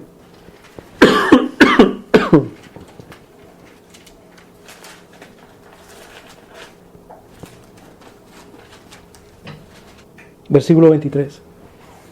Alguien léalo, por favor. Fue pues necesario que las figuras de las cosas celestiales fuesen purificadas así, pero las cosas celestiales mismas con mejores sacrificios que estos. Versículo 24. Porque no entró Cristo en el santuario hecho de mano, figura del verdadero, sino en el cielo mismo para presentarse ahora por nosotros ante Dios. Ahora lea por favor el versículo 28. Así también. Así también Cristo fue ofrecido una sola vez para llevar los pecados de muchos y aparecerá por segunda vez sin relación con el pecado para salvar a los que le esperan. Pues con todos estos versículos, con todo el capítulo 9, con todo el capítulo 10, con todo el capítulo 8, el autor de Hebreos enseña de qué manera las leyes acerca de sacrificios y rituales quedaba. No en el sentido de que no la practiquemos nosotros en Cristo. Es decir, practicamos eternamente las leyes de sacrificios, pero ahora en el sacrificio perfecto que es Cristo. Según el capítulo 10, porque los sacrificios que se hacían de animales, capítulo 10, versículo 1 al 3. Porque la ley, teniendo la sombra de los bienes venideros, no la imagen misma de las cosas, nunca puede, por los mismos sacrificios que se ofrecen continuamente cada año, hacer perfectos a los que se acercan. Entonces, no es que con los sacrificios de animales era que la gente se hacía perfecta, porque esa nunca fue la intención, porque no puede.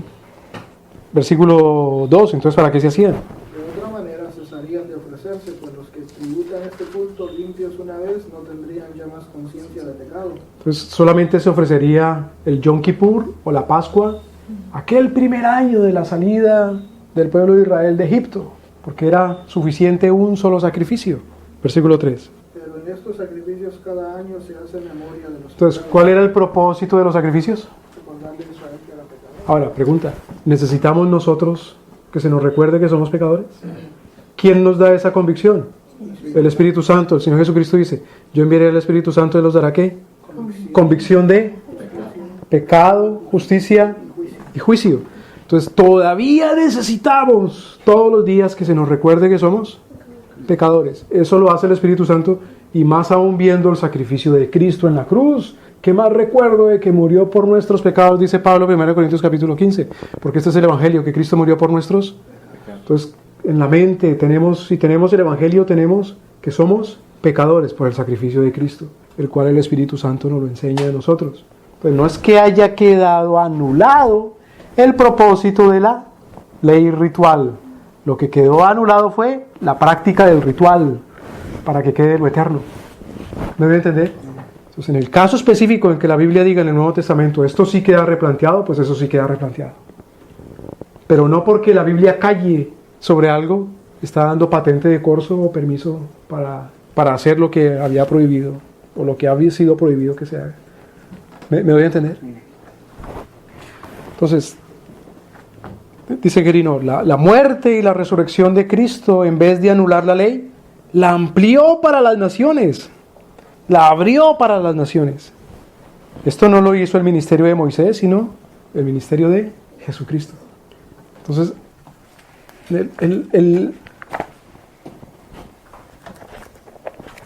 el ministerio de Jesucristo amplía la práctica de la ley ¿para quiénes? Para las naciones, dice Quirino. Sin embargo, a ver, vamos a Deuteronomio capítulo 4.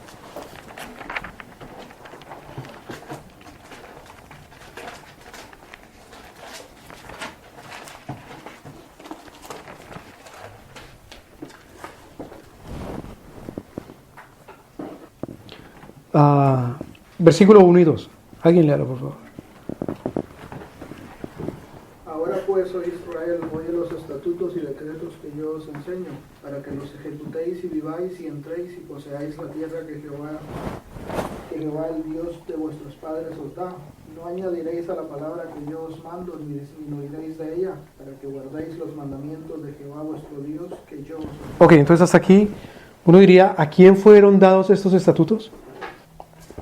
Israel pregunta, ¿no fue dado entonces a las naciones? Si nosotros seguimos leyendo, versículo 6, guárdalos, pues. Guardadlos pues y ponedlos por obra, porque esta es vuestra sabiduría y vuestra inteligencia ante los ojos de los pueblos. Entonces los estatutos y ordenanzas fueron dadas para que las practicara ¿quién? Israel. Pero solamente para que aprendieran esos estatutos y esas ordenanzas Israel. No, sino también para que lo aprendiera ¿quiénes? Los pueblos, es decir, es testimonio para los pueblos. Ahora dice el Señor, que cuando ustedes practiquen la ley, que cuando practiquen la ley civil, también está incluida, que cuando practiquen la ley casuística, los pueblos vean y los califiquen, y los juzguen a ustedes. ¿Y cuál es el juicio, el criterio que ese pueblo va a tener de ustedes, si es un criterio justo? ¿Que ustedes son qué? Son, ¿cómo dice el versículo 6 otra vez? Guardadlos pues y ponerlos por obra, porque esta es vuestra sabiduría y vuestra inteligencia ante los ojos de los pueblos. Entonces los pueblos van a decir, ¿ustedes son qué? Sabios e inteligentes. Entonces pregunta, ¿no fue sino hasta Jesucristo que se amplió la ley civil para las naciones? No. Incluso la reina de Sabá viene y es que... Exactamente. Y dice de Salomón que hay en las civilizaciones, ¿cómo se sabe cuándo una civilización es prominente ante las demás? Uno mire, observe, ¿a dónde es que la gente va a estudiar? Y dice, ahí es donde está la civilización. Entonces yo no veo que la gente se va a estudiar necesariamente a Corea del Norte. No es que me salió una beca en Corea del Norte, no, estoy feliz que me dieron una beca en Corea del Norte.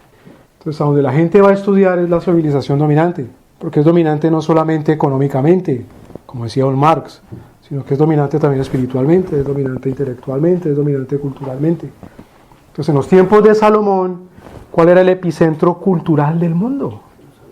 Jerusalén, porque dice que los reyes de las naciones venían a oír a Salomón, y al oír su sabiduría entonces le dejaban dones y tesoros, claro. Yo creo que la matrícula costaba mucho en la escuela de Salomón. Le dejaban tesoros grandes. ¿Y qué hay? Ahora, Salomón es conocido por ser sabio porque ¿cuál es la ley que aplica? La ley de Dios. Eso es lo que aplica, por ejemplo, a las dos mujeres que vienen diciendo, este hijo es mío y la otra no, es mío. Bueno, apártanlo por la mitad. Versículo 7. Porque ¿qué nación grande hay que tenga dioses tan cercanos a ellos como los está Jehová, nuestro Dios, en todo cuanto le pedimos? Ahora, esto es interesante porque en el original dice, ¿qué naciones que tengan Elohim tan cercanos? ¿Cuál es la traducción de Elohim? Y los traductores a veces dicen, bueno, si im es la terminación plural de hebreo, im, entonces aquí ¿cómo traducimos? ¿Dios o dioses? Entonces hay traducciones que dicen, no hay pueblo que tenga Dios tan grande como el Dios de los hebreos. Otras traducciones, no hay pueblos que tengan dioses tan grandes como Jehová.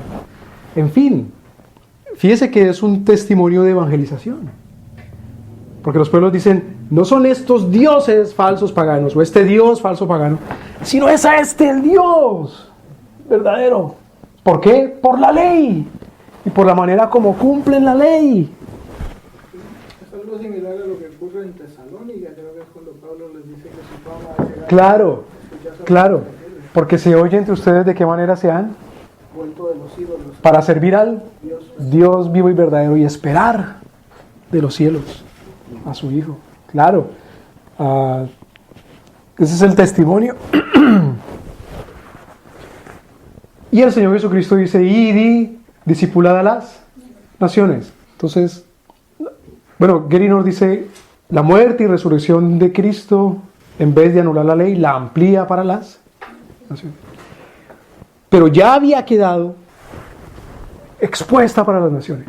Era el deber del pueblo de Israel dar testimonio de Dios nuestro Señor mediante el cumplimiento de sus estatutos. Alguien lea por favor versículo 8. ¿Y qué nación grande hay que tenga estatutos y juicios justos como es toda esta ley que yo pongo hoy delante de Wow, vosotros. impresionante. Porque entonces las naciones dirán, esto es justicia. Esto es justicia. Hay una manera de legalismo. Ese legalismo se llama corporativismo. El corporativismo dice que si la corporación encargada de impartir justicia lo dice, entonces es justo. ¿Cuál es la corporación encargada de impartir justicia? Bueno, las cortes. Entonces, si lo dice la corte es porque es justo. ¿Y eso le llamamos justicia? Es una necedad, porque lo que dice la palabra de Dios es que si se cumplen las leyes de Dios, entonces eso se le llame justo. Pero bueno, claro, nuestro Señor Jesucristo dice, id, discipulad a las naciones, enseñándoles lo mismo que yo les he enseñado. Pero no puede uno reducir enseñando lo mismo que yo les he enseñado a lo que nuestro Señor Jesucristo enseñó durante la encarnación. Porque lo que nuestro Señor Jesucristo ha enseñado es lo que Él ha enseñado desde el principio, en todo tiempo y en todo lugar.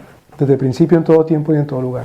Por eso dice el Nuevo Testamento mismo, que nuestro Señor Jesucristo predicó a los del diluvio, a los espíritus encarcelados, y se predicó en espíritu. Entonces no solamente durante la encarnación nuestro Señor Jesucristo predicó, sino que nuestro Señor Jesucristo ha venido predicando desde el principio. Ahora, dice Grino, quitarle a la ley su sentido religioso es quitarle su sentido sagrado y moral. Ahora,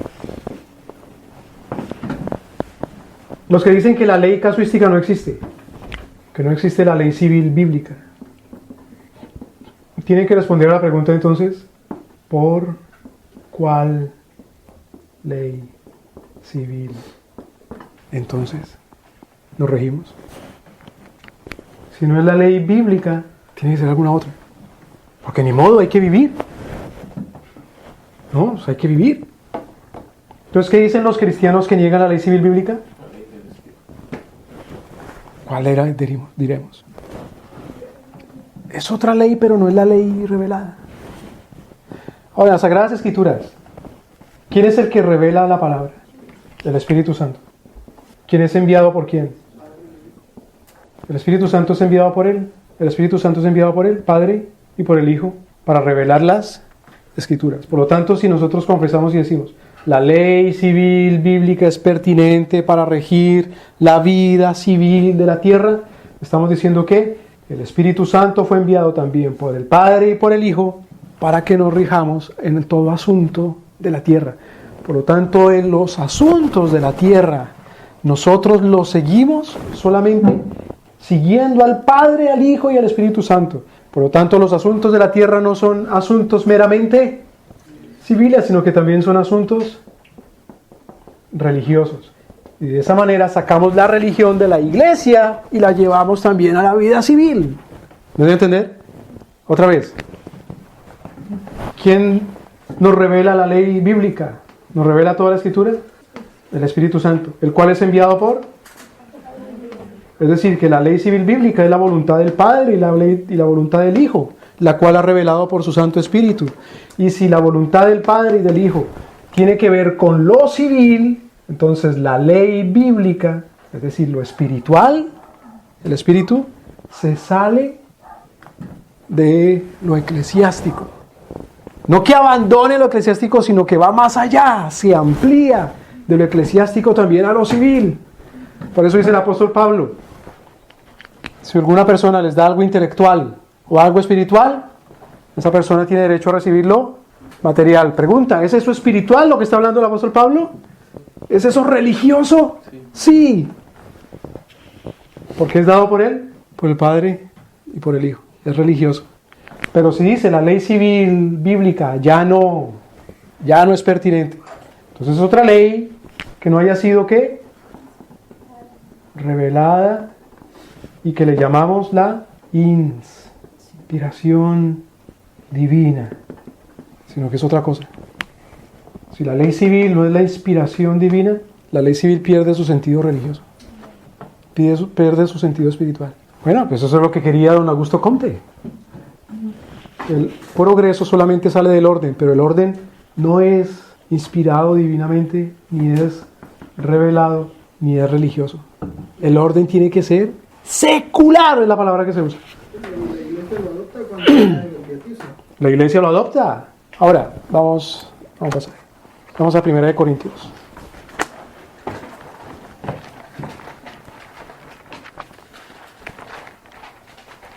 Capítulo 6.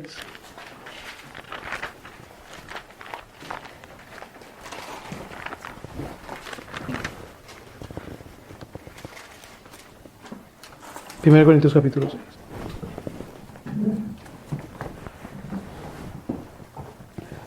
¿Alguien lea, por favor, versículo 1? ¿Osa alguno de vosotros cuando tiene algo contra otro ir a juicio delante de los injustos y no delante de los ¡Oh!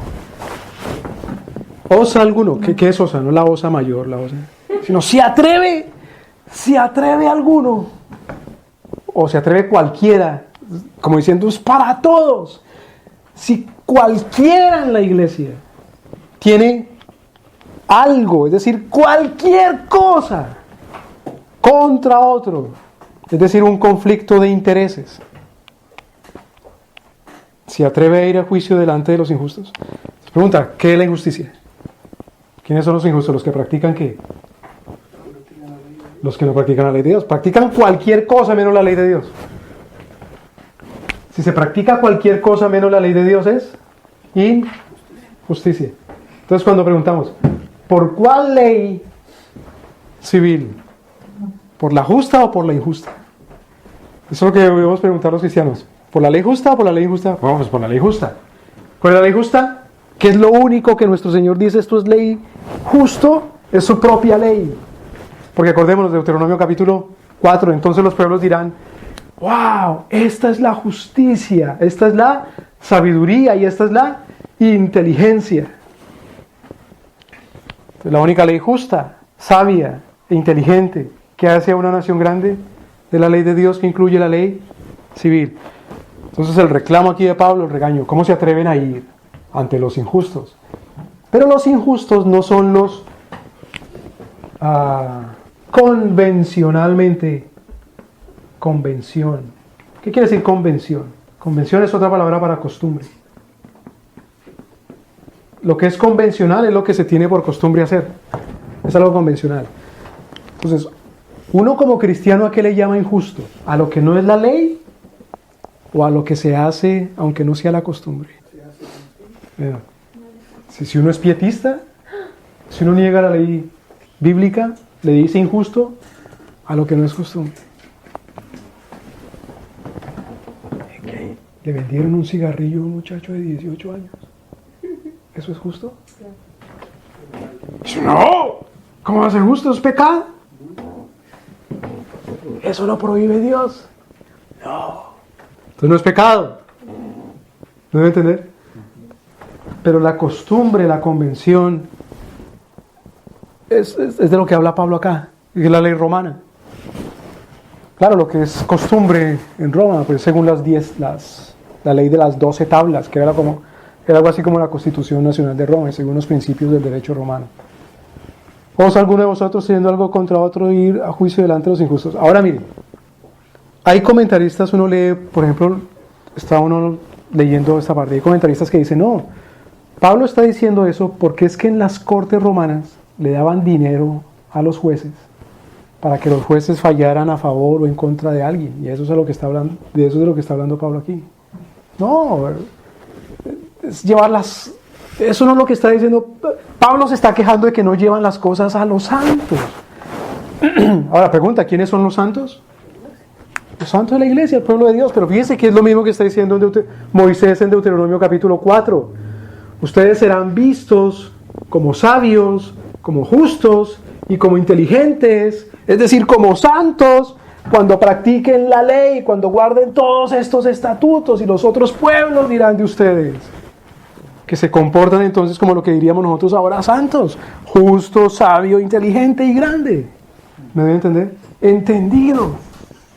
Entonces no está refiriéndose el apóstol Pablo aquí a que pagaban cohecho, pues por supuesto que lo hacían también, pero entre otras cosas, a ver, que me acuerde ahorita, en la ley de las 12 tablas estaba escrito que a un hijo que nacía deforme se le podía matar, no se le podía, sino que se le debía matar. Primero.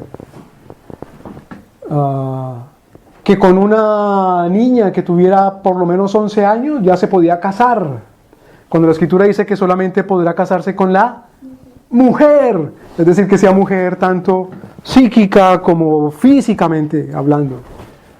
En fin, no se le puede llamar a eso justo.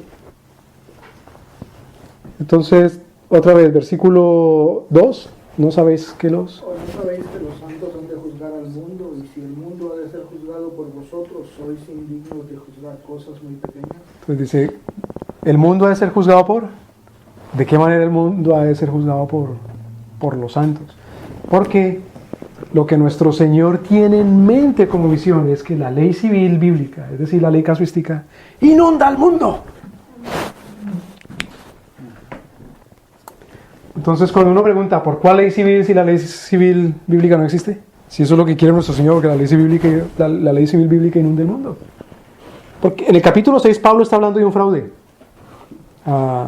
Algún hermano le pidió prestado, oiga, présteme un dinerito y nunca se lo devolvió.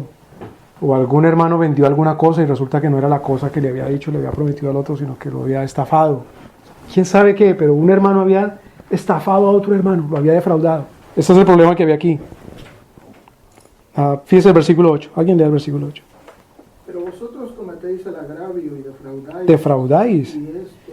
Y esto vuestros hermanos. ¿Cómo se les ocurre estafar al hermano? Defraudar al hermano. Luego dice, ¿no sabéis que los injustos no heredarán el reino de Dios? Es decir, la ley civil bíblica tiene que aplicarse ¿en dónde? En el reino de Dios, en donde reina Cristo nuestro Señor. Por lo tanto, el reino de Cristo no está limitado solamente como institución a la iglesia, porque en la iglesia no es donde precisamente se aplica la ley bíblica civil, sino que es en los asuntos comerciales o familiares o civiles, pues. Pero también instituye la ley bíblica para que se aplique no solamente en los cielos, sino también en la tierra. Hágase tu voluntad en el cielo como en la tierra. Entonces, quitarle a la ley su sentido religioso es quitarle su sentido sagrado y moral. Entonces, ¿cuál es el peligro? ¿Cuál es el peligro de que cuando preguntamos por cuál ley civil, no respondamos que sea la ley civil, la ley bíblica, que se le quita que sea la ley revelada, es decir, la ley del Espíritu Santo, la ley del Padre y la ley del Hijo? Y como el Padre y el Hijo y el Espíritu Santo han dado la ley moral, los 10 mandamientos, entonces como que la ley de los mandamientos, la ley moral tampoco se aplica a la ley civil. Se le quita la moralidad. Terrible. Eso es lo que destruye la civilización. Es el caos, es la barbarie, es el salvajismo, la política del buen salvaje.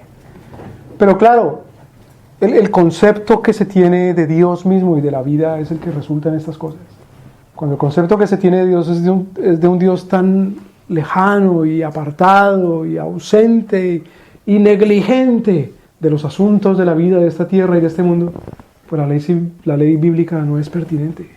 Si es un Dios que está exiliado en el cielo, como dice un pastor famoso. Entonces, quitarle a la ley su sentido religioso es quitarle su sentido sagrado y moral. Si la ley organiza la vida social y la ley no es en primer término religiosa, entonces Dios no es el que organiza la vida social. Entonces, hay otro peligro. Y esto tiene que ver con la economía de la Santísima Trinidad. El Espíritu Santo es enviado por el Padre y por el Hijo para revelar su palabra. Pero si el Espíritu Santo no da la ley civil, entonces algunos dicen lo siguiente: ¿a dónde la encontraremos la ley civil? Depende. Si es bien ateo, si no considera a Dios para nada, ¿qué dice? De la mente del propio hombre. Si no considera a Dios absolutamente para nada. Pero si es una persona que considera a Dios un poquito, va a decir entonces que la ley venga del Padre y del Hijo, pero no del Espíritu Santo. Entonces se convierte en un hereje,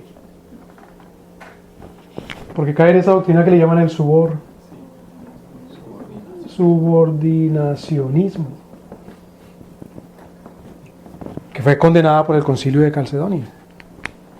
Subordinacionismo se refiere a que el Espíritu Santo no tiene la misma gloria del Hijo y del Padre, y el Padre no tiene la misma gloria del Padre, porque el Espíritu Santo es alguien que el Padre manda solamente, pero no tiene la gloria misma del Padre.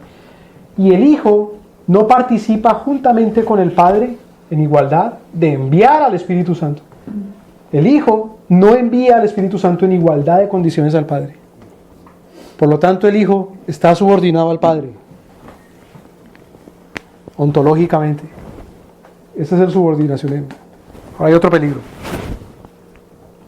Es el siguiente. Si el Padre puede dar alguna ley sin el Espíritu Santo, puede darla a través de otro agente que no sea el Espíritu Santo ni que sea tampoco el Hijo. ¿Cómo se llama ese agente? ¿Quién es el que hace la ley? Puede ser el Estado, la iglesia, el tirano de turno, la mafia, la costumbre. Es peligrosísimo.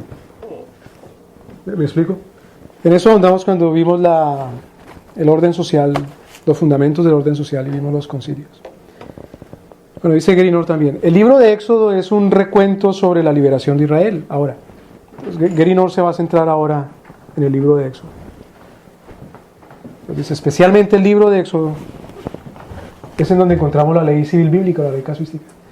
Entonces se pregunta él, ahora sí, en la literatura de la Biblia, ¿en dónde se encuentra la ley civil bíblica? Él ha defendido y ha dicho, la ley civil bíblica es pertinente para hoy, para la iglesia, y lo ha demostrado, en fin, por las cosas que hemos hablado hasta ahora. Entonces la pregunta es, hermano, entonces, ¿en dónde encuentro la ley civil bíblica? ¿En dónde encuentro la casuística? Entonces dice el Éxodo capítulo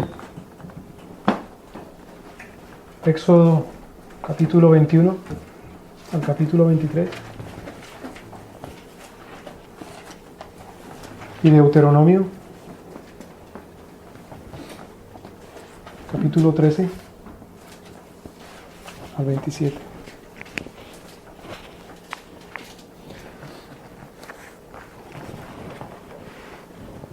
Éxodo capítulo 21 al 23 y Deuteronomio. Ahora, ¿cuántos capítulos son esos? 1, 2, 3 y 14, 17 capítulos. ¿Cuántos capítulos tiene la escritura? Habíamos dicho 1189. Entonces, de 1189 capítulos solamente 17 se refiere a la ley civil casuística. Bueno, por eso es casuística, porque son principios para un universo casi infinito. Infinito solo es Dios, estoy diciendo una exageración, para un universo gigantesco de situaciones. ¿Me explico? Precisamente por eso es casuística. Ahora, dice Gerino, la ley en las escrituras enseña cómo llegar primero, en la vida cristiana, a la justificación. Segundo, a la san. Y generalmente estas son las dos cosas en las que más se hace énfasis en la vida cristiana, justificación y santificación. Pero ahora él agrega otra. Y dice, la ley bíblica también nos enseña a tomar dominio.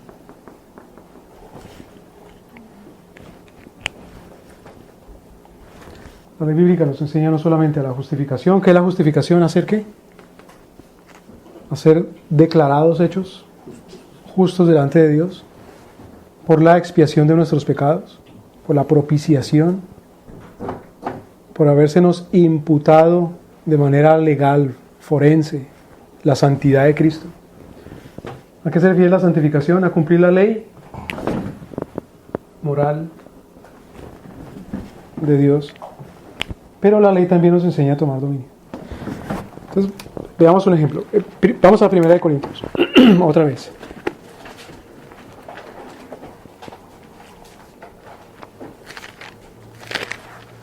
1 Corintios capítulo 6.